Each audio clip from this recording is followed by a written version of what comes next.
Ouais, voilà, c'est la charcuterie, c'est pas le même prix que, voilà. Bon, allez, voilà les exemples. Allez, on s'arrête.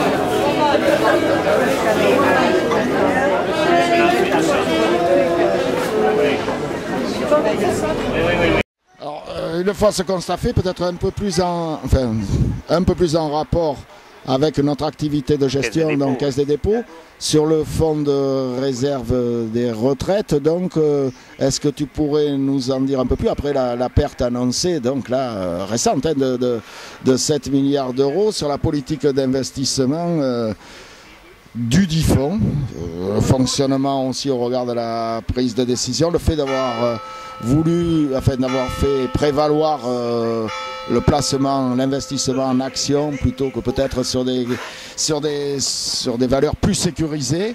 C'est évident que pour nous, Caisse, et puis au regard de ce dont on vient de débattre juste avant, hein, savoir quel financement pour les retraites demain, ça nous intéresse. Bon, alors, il faut revenir à l'origine, ce n'est pas nous qui avons demandé la création d'un fonds de réserve. C'est le gouvernement Jospin qui a proposé ça comme solution en y affectant un certain nombre de ressources et une partie des actifs.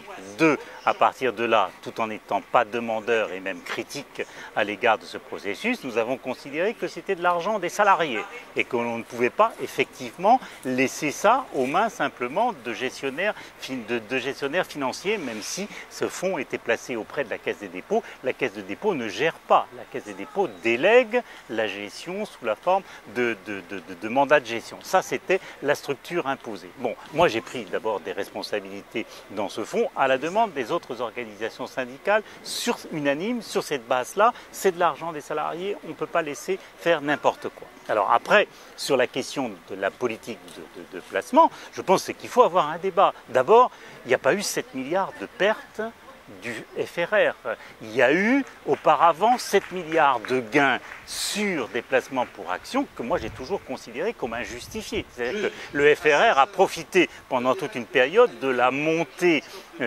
spéculative des marchés boursiers. Aujourd'hui, le FRR, je ne connais pas quelles sont les données, mais a préservé le montant d'argent qui lui a été confié. Il a bénéficié pendant un moment de la spéculation et ensuite il a perdu. Mais moi je ne considère pas que c'est des pertes spéculatives. Je considère qu'il y a eu des gains spéculatifs et qu'on est revenu à une situation. Après, l'autre chose, c'est de savoir s'il faut investir en actions ou en obligations. Moi, là, c'est un débat que l'on peut avoir. Certains prétendent que les obligations sont plus sécurisées. Moi, je suis absolument sûr, effectivement, qu'il y a eu une crise des actions parce qu'elles avaient beaucoup trop monté. Je ne suis pas sûr que la prochaine crise qui nous attend ne soit pas une crise obligataire. Et que cette crise obligataire fasse fondre toute une série aujourd'hui de placements dits sécurisés, qu'on présente comme sécurisés aux particuliers, qu'on présente de sécurisés aux gestionnaires, et que demain, s'il y a remontée des taux d'intérêt avec l'inflation, on n'ait pas un effondrement des obligations. Donc moi, je n'ai pas tendance à poser le problème en termes d'obligations ou d'actions. J'ai tendance à dire, c'est pas ce qu'on avait souhaité, ce FRR. Il y a 27 milliards qui ont été mis là-dedans. L'objectif, c'est de pouvoir au moins rendre aux salariés ce qui a été mis là-dedans quand ils en auront besoin, non pas pour se substituer à la retraite, mais comme fonds de lissage, c'est-à-dire pour permettre de lisser dans le temps les augmentations nécessaires de contribution au régime par répartition. Ce n'est pas quelque chose qui peut venir se substituer, c'est un fonds de lissage et de ce point de vue-là, nous tiendrons bon sur sa conception.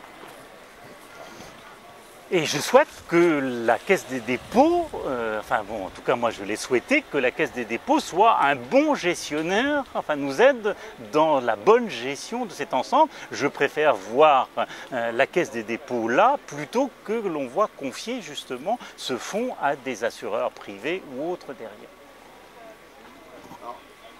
Même si on a bien entendu ce que tu as dit concernant en fait l'aspect conjoncturel du risque lié au placement, il n'en demeure pas moins que pour la CGT, quand même, nous on fait le constat, on est proche de ça en tant que caisse, que d'un fonds à l'autre, les RAFP, pour ne pas le citer, même si on est contre, effectivement, c'est jamais qu'un fonds de pension obligatoire pour les fonctionnaires, mais il n'empêche que sur les politiques de placement. Il nous semble qu'il y a quelques différences. Ce n'est pas les mêmes choix qui ont été faits. Est-ce qu'il y a une ligne CGT en la matière?